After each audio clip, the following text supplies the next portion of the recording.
भी बहुत अद्भुत था, क्योंकि मैं देखती हूँ और भी स्कूलों में प्रोग्राम होता है। मैं अभी अटल भैया से यही बात कह रही थी कि इतना सुंदर जो है ड्रेस ही नहीं रहता है सब बच्चों का। एक ही कार्यक्रम में, एक जो मुझे लगता है सेकंड लास्ट कार्यक्रम था, जजेस जिससे बायस्ड ना हो, मुझे तो बड़ा खुश हुई मैं कि एक ही उसमें उन्होंने गोवर्धन दिखा दिया, एक ही उसमें उन्होंने कालिया नाम दिखा दिया, एक ही में देखा कि कितनी सुंदर जमुना नदी बह रही है।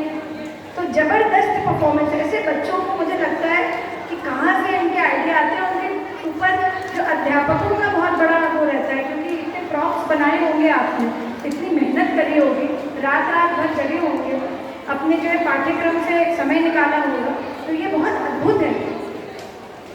दूसरा, हम एक बात का ध्यान जरूर रखें बच्चों कि ज्ञान और भक्ति जब तक हम साथ में लेकर के नहीं चलेंगे तब तक हम अपने जीवन में कुछ नहीं कर पाएंगे। और ज्ञान से मतलब ये नहीं कि आप अपना सिर्फ पढ़ाई वाला ज्ञान ले लो। अभी रामजी भाई साहब से यही बात कह रही थी।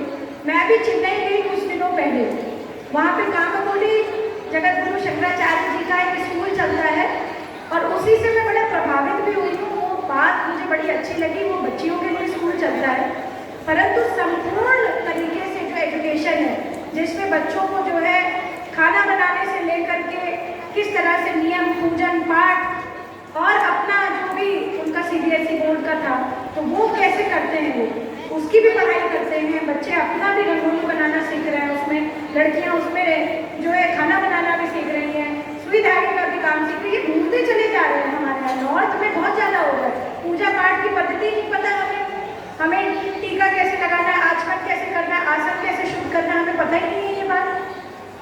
बस हमने घंटी बजाई और ओम जय जगदीश हरे, यही नहीं होती है ना पूजा।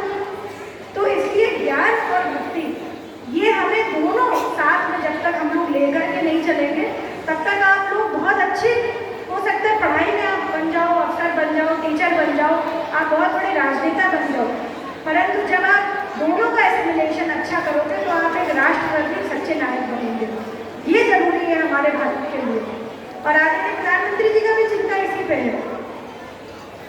एक तीसरा विषय कि संस्कृति का संरक्षण करते करते आप लोग एक ऐसे विद्यालय में भी पढ़ रहे हैं जहाँ पे संस्कृत का जो है निरंतर अभ्यास रहता है, बहुत सारे स्कूलों में नहीं रहता है। और ये वहाँ मैं जाऊँगी, वहाँ पर संस्कृत के बारे में जरूर बोलूँगी। अभी जो हमने माँ भगवती सरस्वती का मैंने जो एक तरह से आरती कह लीजिए, उसको श्लोक कह लीजिए, आप जैसा आप बोलना चाहें, देवी की स्तुति है वो, तो वो भी संस्कृत में। ऐसी कुछ स्तुतियाँ हमें याद करनी चाहिए, वरना ये विलुप्त हो जाएगा। और आप बिलीव नहीं करेंगे, नासा के बारे में कितने बच्चों ने सुना ना सबने? डू यू नो दिस कि नासा ने एक रिसर्च करी है और जर्मनी में, अभी भी अगर आप जाओगे इस पर गूगल पे, तो जर्मनी में एक एक्चुअल जो है साइंटिस्ट हैं, उनका नाम मैं इस समय नहीं याद कर पा रही हूँ, पर उन्होंने संस्कृत में जब स्पेस में मैसेजेस भेजे तो वहाँ से मैसेज रिकॉर्ड होकर के वापस आए उनकी ही भाषा में।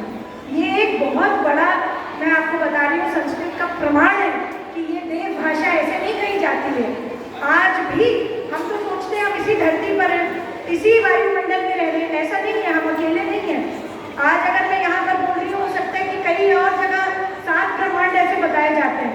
ये हमारे पुराण शास्त्रों में पता नहीं कब अनेकों लाखों करोड़ों वर्ष पहले लिखा जा चुका है। तो अपनी संस्कृति और सभ्यता को पकड़ करके रखें।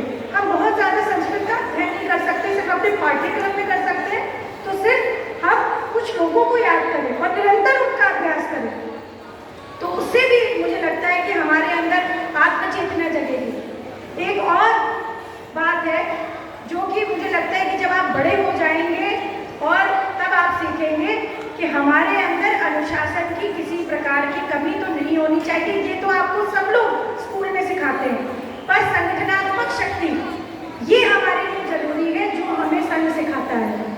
और यहाँ पर भी आपने देखा, एक साथ सब लोगों ने अकेले डांस करके चले जाते, नृत्य करके चले जाते, अकेले ही शायद हो सकता है टेप पे बजा देते या मोबाइल पे कनेक्ट करके बजा देते बच्चे, तो उसका एक अलग प्रभाव होता। पर बच्चों ने क्या किया, ढोलक बजाई, मंजीरा बजाया, हारमोनियम बजाया, बांसुरी बजाई, तो संगठनात्मक रूप में यह नृत्य प्रस्तुत किया गया।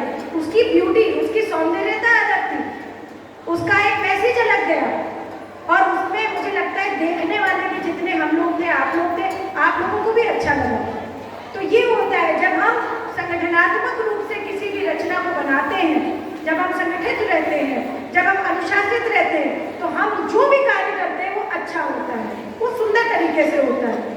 तो हम अपने जीवन में अनुशासन जरूर स्कूल से सीखते हैं, परंतु संगठनात्मक रूप से हम कैसे बड़े हुए, इससे हमें सिर्फ और सिर्फ संघ एक ऐसी संस्था है जिसको हम पूरे भारत में कह सकते हैं कि संगठनात्मक शक्ति का सही प्रयोजन अगर किसी ने किया है तो संघ ने करके दिखाया।